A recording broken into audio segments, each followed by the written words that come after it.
Ladies and gentlemen, the story you are about to hear is true. Only the names have been changed to protect the innocent. Fatima Cigarettes, best of long cigarettes, brings you Dragnet.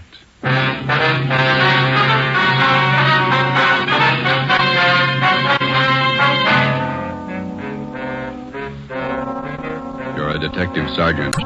You're assigned to homicide detail.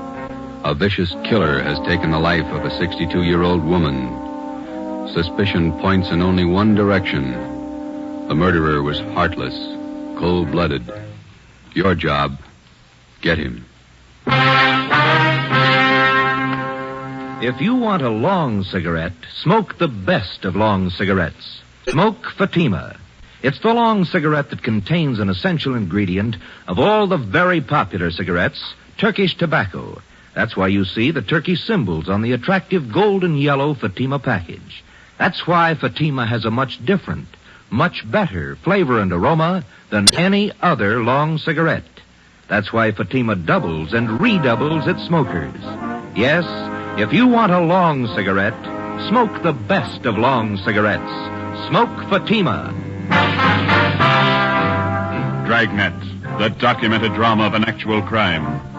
For the next 30 minutes, in cooperation with the Los Angeles Police Department, you will travel step by step on the side of the law through an actual case from official police files.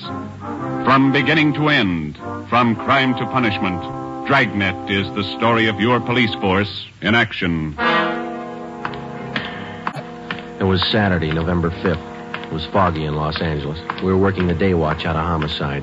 My partner's Ben Romero. The boss is Ed Backstrand, chief of detectives. My name's Friday. It was 3:35 p.m. when I got to room 42. Homicide.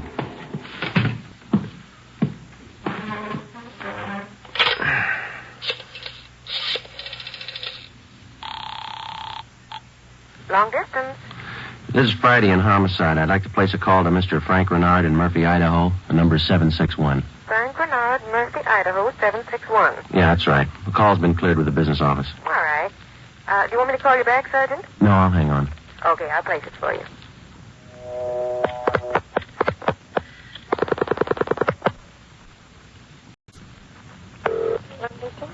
Long distance, Mr. Frank Renard, Murphy, Idaho. Murphy, 761. Thank you. New Haven, Connecticut. Your number, please. Charge call to Madison, 7961. Thank you. The time and charges when the call's completed, operator. Rate, operator. Ready to put a man out? Yes, Murphy, Idaho, routing and person made.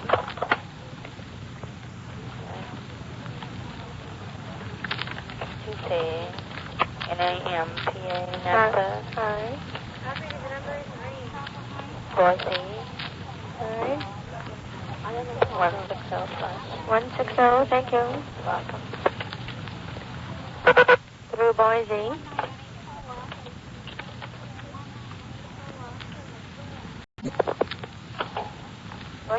I'm calling Napa.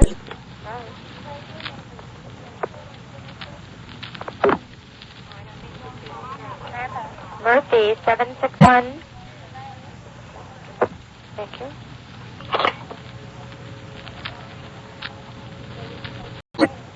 Keep ringing, 761. They're ringing the number, Sergeant. Okay, thanks.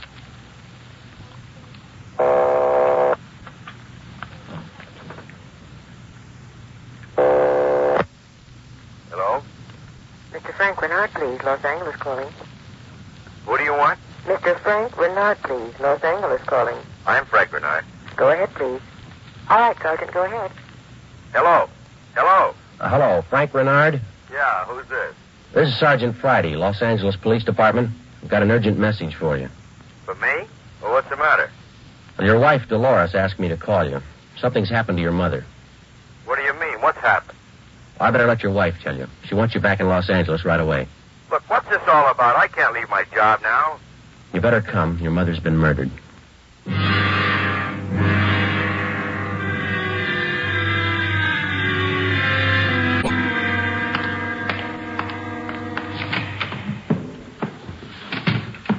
Talk to the skipper, Joe. He's on his way in. That's good. Did you call my husband? Did you? He's Flying down from Idaho tonight. Be here in the morning. You tell him about me? The trouble I'm in? I told him his mother was murdered. That's all I told him, Mrs. Renard. What am I going to say to Frank? He always sided in with his mother. He'll never believe me. What can I tell him? Jory can give you more trouble than your husband can. What you going to tell them? Are you stupid or something? How many times do I have to say it? I didn't kill her. I didn't kill her. It's a small room, Ms. Renard. We can hear you. Sit down, please. I won't sit down. You're not pinning this on me because I didn't do it. Anybody could have killed the old hag, but I didn't. Will you sit down, please? I don't have to take this. I'm no tramp. Keeping me in here, asking me questions. I told you all I know. Look, you're in a bad spot. I hope you realize that. I didn't kill her. Ms. Renard, how long have you and your mother-in-law been living together in the house on Chavez Road? Since Frank took the job up in Idaho. About 6 months. He said it'd be better for me while he was away living with her. Your neighbors told us you didn't get along very well with your mother-in-law. That's right, I didn't. She hated me, I hated her. You used to fight with her, is that right? You hit her. Only a couple of times. She called me dirty names. I hit her. She pulled me by the hair. And I hated her like everything. And I didn't kill her. Once more, Ms. Renard, would you mind telling us how you spent your time since early this morning, where you went, what you did, everything? I told you already everything. Tell us again, please. I got up about 9:15. I had a cup of coffee and then I got dressed. The old lady was on the back porch doing the washing. What did your mother-in-law do for a living? I told you. She took in washing. After I got dressed, I left the house. About 10 minutes after 9, I went downtown to the dentist. He filled a tooth for me. This one here, you can ask him. What time did you leave the dentist's office? About 10:15. Maybe 20 after. You can ask him. What'd you do after that? I walked around window shopping. Did you buy anything? Talk to anybody? I told you no. What time did you get home? 12:30. I went in the bedroom. The old lady was on the floor. Blood all over. I felt her heart. It wasn't beating. Is that when you got the blood on your dress? Yeah. Now, that's all I'm going to say. 3 times I told you this story already. And you still can't account for your time between 10:20 this morning and the time you found the body and called the police at 12:30. I told you. I left the dentist. I went window shopping. Then I walked home. And that time you didn't talk to anyone and no one saw you. Lots of people saw me. People on the street downtown. I'm no tramp. I don't talk to everybody. None of your neighbors saw you come home, Ms. Renard? Of course they didn't see me. I cut across the back lot up from San Jose Avenue. I came in the back way. The lady who lives next door to you. She says she was in the backyard about noontime. She stayed there till after 1 o'clock. She didn't see you come in the back way. And she's a liar. She's a dirty liar. You and your husband took out an insurance policy on your mother-in-law last year. Is that right, Ms. Renard? Sure it is. What of it? $5,000? Yeah, so what? You know a man by the name of George Martino? No. You better tell the truth, Ms. Renard. All right, so I do. He's a friend of mine. You've been running around with him since your husband's been away. None of your business. I do what I want. Your mother-in-law found out about Martino. That's what you fought about most of the time. Oh, she was crazy. He's a friend of mine, that's all. Are you telling the truth, Ms. Renard? Martino's a boyfriend of mine. I told you, that's all. Your mother-in-law found out you were running around with him. She warned you if you didn't shake Martino, she'd write your husband. You said you'd kill her if she did. That's a lie. That's what your mother-in-law told one of the neighbor ladies. And I said it just to scare her. One night I was drinking. We had a fight. She was yapping at me all night. I said it just to scare her. But she wrote the letter anyway. And that's what she said. But I didn't kill her. You had the time, the motive, and the opportunity. It wasn't me. I didn't kill her. Interrogation room, Friday. This is Brennan, Joe. Yeah, Bill. Where are you? Santa Monica. Picked up George Martino.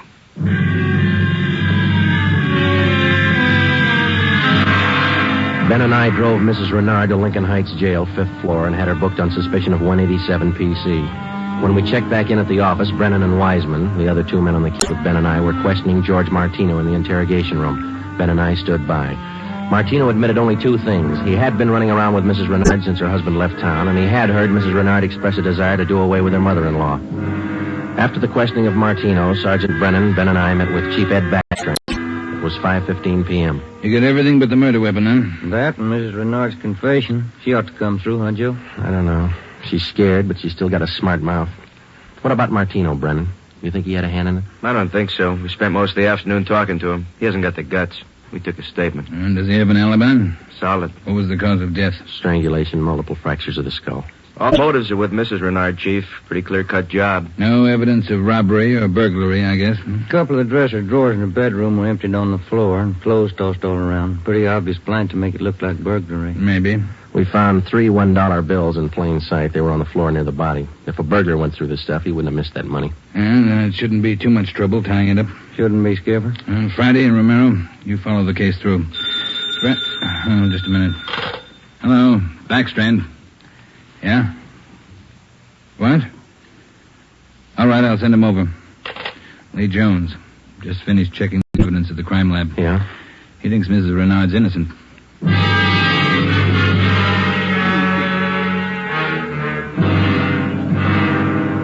There they are, fellas. Facts don't lie. But she had every reason in the world to kill the old lady. In my book, she couldn't have killed her. All right, let's have it, Lee. How does the evidence add up? That's just it, Joe. It doesn't. Take a look. All right. The dress Mrs. Renard was wearing when she found the body. That's it. Blood smears near the hem. 2 smears, that's all. Now, if she murdered her mother-in-law, there should be more blood on this dress, and it shouldn't be smeared. How do you mean? First of all, the manner in which the old lady was killed. Head was battered in. Must have bled profusely. No question about that. All right, go ahead. Whoever murdered the old lady must have stains all over their clothes. Here's the important part. Because of the nature of the wound, it would have stained in drops, not smears. Well, how can you tell the difference? Maybe these are drop stains on her desk. They're not. I checked them with a microscope. Only the higher ribs of the cloth are stained. The smears, nothing else. But a drop forms its own definite drop pattern and permeates the cloth, soaks in. Uh-huh. No signs of that on her dress. Not a one. Now, here's the silk scarf the old lady was strangled with. Yeah? Here's what I found in the knot tied in the scarf. A blonde hair, wavy. Old lady had dark hair. So does Miss Renard. So does her boyfriend. That's what I mean. This blonde hair is one of 2 things that didn't belong at that murder scene. What else you got? This here. What is it, Lee?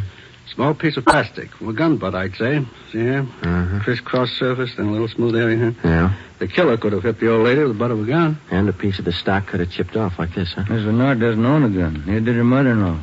Where does that leave us? I don't know, Joe. There's the stuff. You can't disregard it. Maybe you can explain it. Yeah. How? Well, first prove this dress isn't the one Mrs. Renard was wearing this morning. Then find the dress she did wear. We know she wore this when the dentist identified it, and so did 2 of the neighbors. That's what I mean. The dress is too clean, doesn't belong. Yeah. This blonde hair, this piece of gun butt, they don't belong either. Well, then you think she's innocent? You're looking at the evidence. What do you think? 6 p.m. Saturday, November 5th. Ben and I went back to the office and met with Brennan, Wiseman, and Ed Backstrand. The open and shut case against Mrs. Renard was up in the air, but we still weren't sure that she was innocent of the murder of her mother-in-law. Ben and I drove to the Lincoln Heights jail and interviewed the suspect again. She agreed to submit to a lie detector test. We drove back to the office, contacted Sergeant Berger, the department's polygraph man, and set up a special test for the following day. The next morning, we met with Berger and formulated a list of key questions, and then we picked up Mrs. Renard and brought her to the 3rd floor of the Old City Jail building, the polygraph room. At 10:33 a.m., the test got underway. As usual, Sergeant Berger conducted the interview alone. Backstrand, Ben, and I waited outside. Well, how about Mrs. Renard's husband? Get in town yet? He's due in around noon, Skipper. Got a smoke?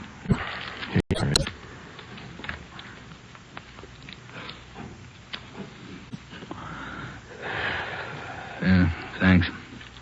Time is it now? 11:25. Here's Berger now. That's it, Ed. What'd you get?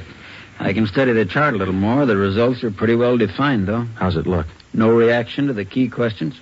What's your opinion? I don't think she did it.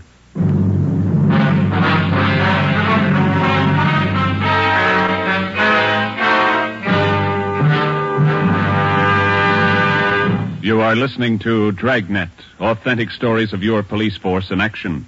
And in leading magazines this week, you'll see this authentic story. Headline: Fatima's sensational growth sets a record for long cigarettes. Then you'll read the actual reasons smokers give for changing to Fatima. Fatima is different. It's mild and has a wonderful flavor.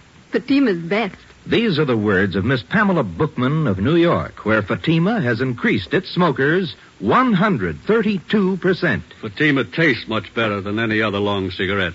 It's the best. Says Mr. James S. Winterhalter of Detroit, where Fatima smokers have increased 348%. I like the flavor, and Fatima is mild.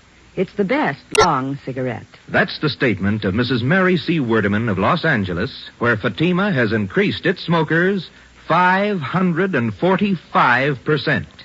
Yes, more and more long cigarette smokers every day agree.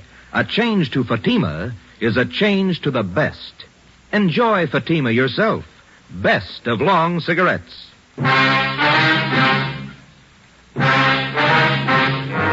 8 a.m., Monday, November 7th. Mrs. Renard was released from custody. We questioned her husband, Frank Renard, briefly. He could tell us nothing more than we already knew. Brennan and Wiseman were called back on the case, and together the four of us started over again from the beginning. We had a dead body, 2 pieces of physical evidence to work with, no idea how to fit them together, and no suspects. We went back to the Chavez Road neighborhood where the murdered woman lived and started pushing doorbells. We canvassed the neighborhood for 3 days, and we uncovered one slim lead.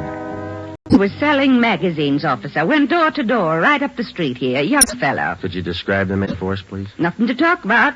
Pasty face, pimply complexion, blonde hair. 5:30 p.m. Wednesday, November the 9th. Ben and I met with Brennan and Wiseman in Ed Backstrand's office to compare notes. Together, we had more than a dozen reports of the magazine salesman's presence in the neighborhood just prior to the murder of Mrs. Renard's mother-in-law. The various descriptions of the man which we obtained from the people in the neighborhood tallied closely. About 6 feet, 170 pounds, pimply complexion, blonde hair, fast talker.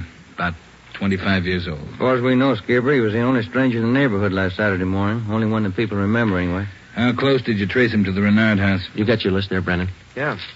There you are. Thanks. Let's see. Well, he picked up his tracks down on Floresta Street, sold a couple of descriptions there. Then he headed up Landers Avenue onto Chavez Road. Yeah.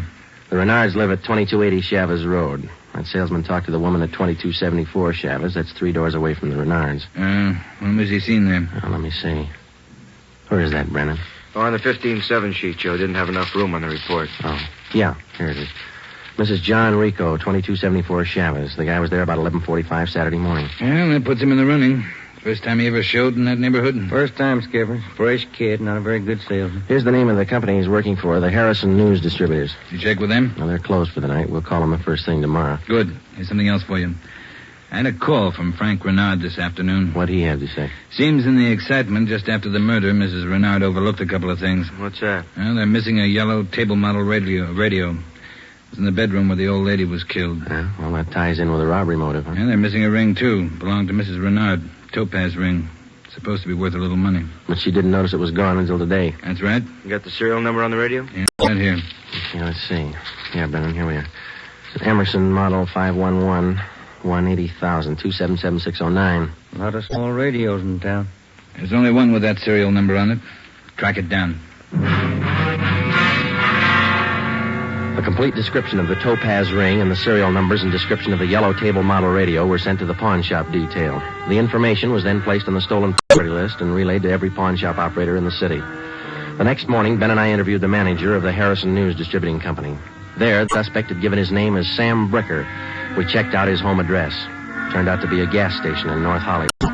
We took the suspect's job application blank with a specimen of his handwriting, and then we drove back to the office. Sam Bricker. We were unable to get a make on the name from the Record Bureau. We checked the cards and every known criminal who was cataloged in the oddity file having a pimply complexion. None of them matched. That night, we got out an APB and a radiogram. The suspect's trail led from one salesman's job to the next. On his last job, he gave his name as Albert Berry. His address is 1430 Palo Alto Drive. That was in the Echo Lake District. Ben and I drove out to check it. 1428, 1430. There it is, Joe. Yeah. At least it's not a gas station, huh? Come on.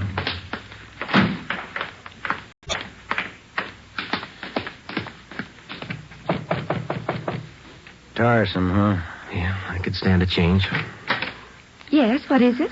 We're looking for an Albert Berry, ma'am. Does he live here? Mr. Berry, I'm sorry. He and his wife moved 4 days ago.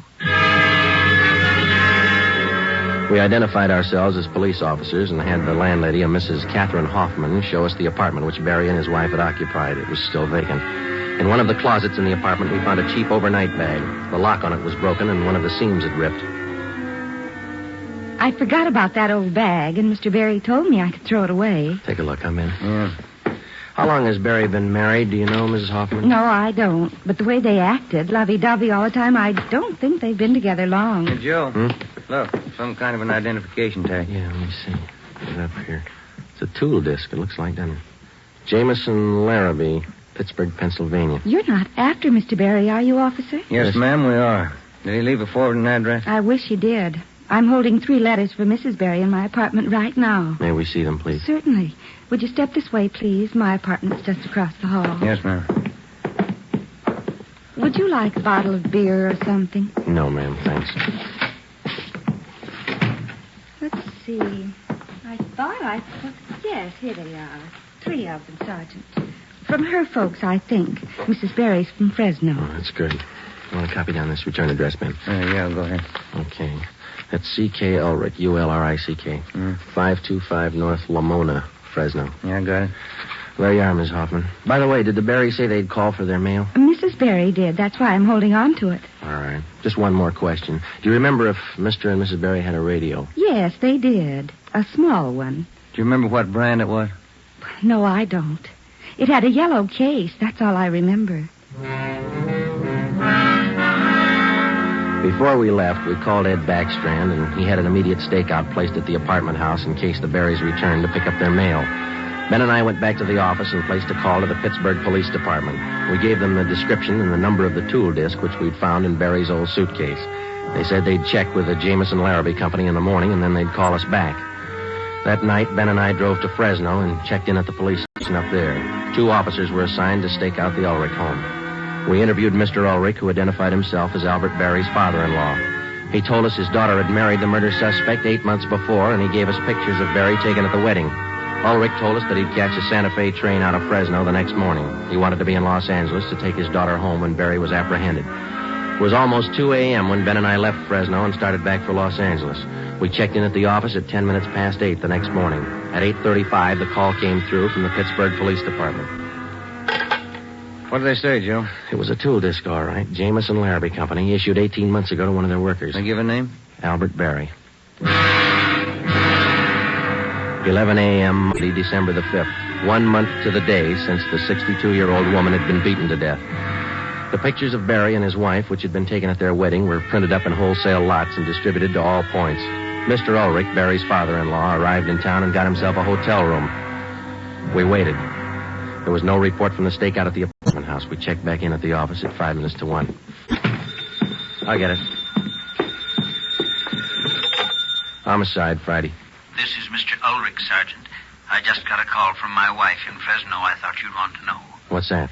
The wife got a letter from Norma. They're living in South Pasadena, an apartment. You got the address there? Yes, sir. That's what the wife called about. It's 134 Norway Terrace. When was the letter mailed, do you know? Wife said it was postmarked December 3rd, day before yesterday. Get your coat on, Ulrich. We'll be right over. Ben and I picked up Mr. Ulrich at his hotel and drove to the South Pasadena address. Barry and his wife had the apartment on the top floor. Neither of them were at home. The landlord let us in with a pass key. In the bedroom, we found a small yellow radio. We checked the serial numbers. They matched. It was the same radio stolen from the Renard house. In the bedroom closet, we found 2 suitcases. We checked through them. Nothing in this one, Joe. Here we are. Look at these. What are they, Sergeant? A pair of plastic gun butts. Let's see, Joe. One of them's been chipped, see? Sergeant, somebody coming up the stairs. All right, let's get in the living room. Be quiet.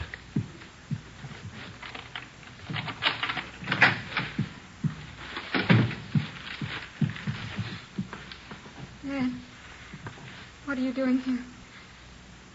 Who are these men? Police, Norma. They want Albert. He killed a woman.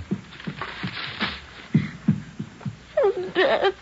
It's all right, Norma. It'll be all right. Did you know your husband killed a woman, Miss Barry? He just told me last Saturday. We've been running away for a month now. Moving all the time. I wanted to know why. So he told me. He said I was in it as much as he was. And I'm tired of running. Why did he kill her? Did he tell you that? He said he broke in the house. He didn't know anyone was home. The old woman was in the bedroom. She started to cry out. He had a gun. He hit her with it. Where's your husband now? I don't know. He said he'd come home for dinner. About 5. I bought the groceries. What time you got, Ben? 3:30. That ring you're wearing, Miss Berry. Couldn't give you that? Yes, why? What kind of a stone is that? Topaz. Britt gave it to me. Why? Nothing. We'll wait. 5 o'clock came and went. Barry failed to show. 5:30. Ulrich started to get nervous. 6 o'clock. 6:30. No sign of Barry. I went to the window and kept an eye on the street below. At 6:45, a light green Nash sedan pulled to a stop in front of the apartment house. A man got out and went into the main floor entrance. Bert. I'll let him in. All right. How long have you had the new car? A couple of days. Bert got it credit. What do you want me to do now? Does he have a key to the apartment here? He lost it. Okay, when he rings, let him in. Just act natural. Ben? Yeah. You cover me. I'll get the cuffs on him. Right.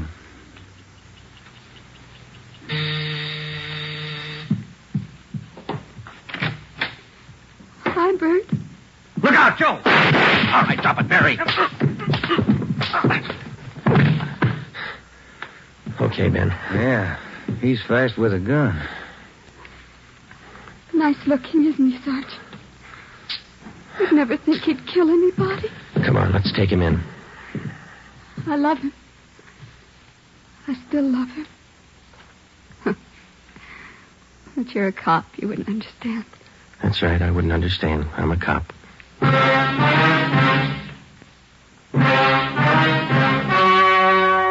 story you have just heard was true. Only the names were changed to protect the innocent. On February 16th, 1947, trial was held in Superior Court, Department 82, City and County of Los Angeles, State of California. In a moment, the results of that trial. Earlier tonight, you heard the reports of amazing increases in Fatima smokers from New York to Los Angeles. Yes, all over the country, Fatima is doubling and redoubling its sales. And here's reason one. Fatima is the long cigarette that contains an essential ingredient of all the very popular cigarettes, Turkish tobacco. Reason two. Fatima has a much different, much better flavor and aroma than any other long cigarette. Reason three. To millions of smokers, the name Fatima has always stood for the best in cigarette quality. Smoke Fatima, the best of all long cigarettes.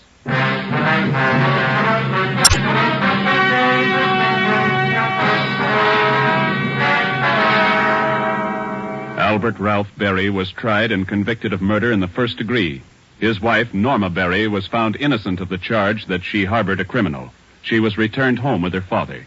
Berry was executed in the lethal gas chamber at the state penitentiary.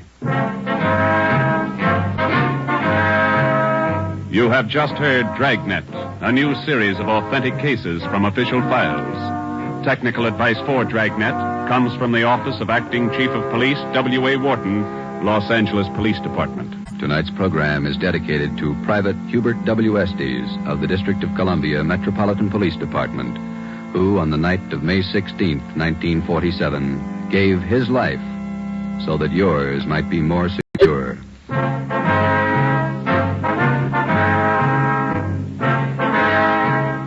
Fatima Cigarettes, best of long cigarettes, has brought you Dragnet, portion transcribed from Los Angeles.